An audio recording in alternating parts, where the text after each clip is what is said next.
This question is from Kathy. Kathy says, the tree roots have caused damage and property requires underpinning. Report suggests trees need to be removed. Who should pay for the tree removal? The trees were not planted by the owner.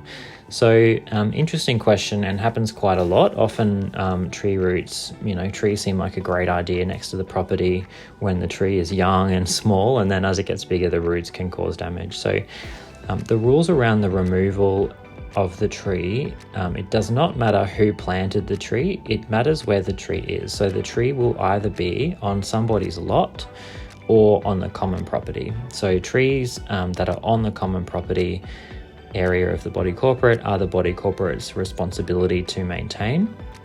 If a tree is within an individual owner's lot, it is generally that lot owner's responsibility to maintain the tree, even if it was there when they purchased the lot or it was installed by the developer.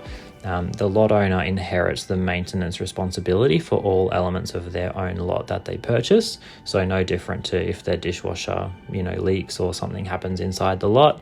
A tree in a private lot is that lot owner's responsibility, including potential liability for any damage caused by that tree.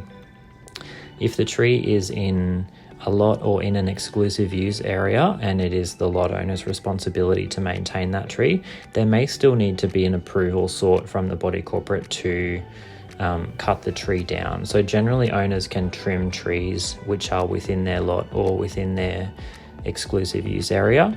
It is generally the lot owner's responsibility, as I've said, but often the body corporate bylaws will still require the lot owner to obtain approval to make a significant change to their area, which would include cutting down a tree. And usually that's not a very controversial decision from the body corporate, but you wouldn't necessarily want an owner cutting down a really significant shade tree or a tree that's causing some other benefit just because of a perceived nuisance about roots or gutted leaves, for example. So that allows the body corporate to have a discussion about the pros and cons of keeping the tree or removing the tree.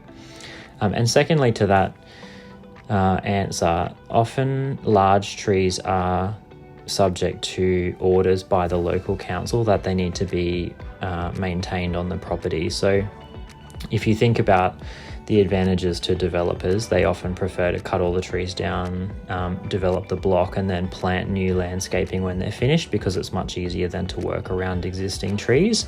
But often during the approval process at the start of developments, council will require developers to retain certain trees. So if a tree is really old or it's a native tree like a gum tree, it's probably more likely to be subject to a council order that it needs to stay there.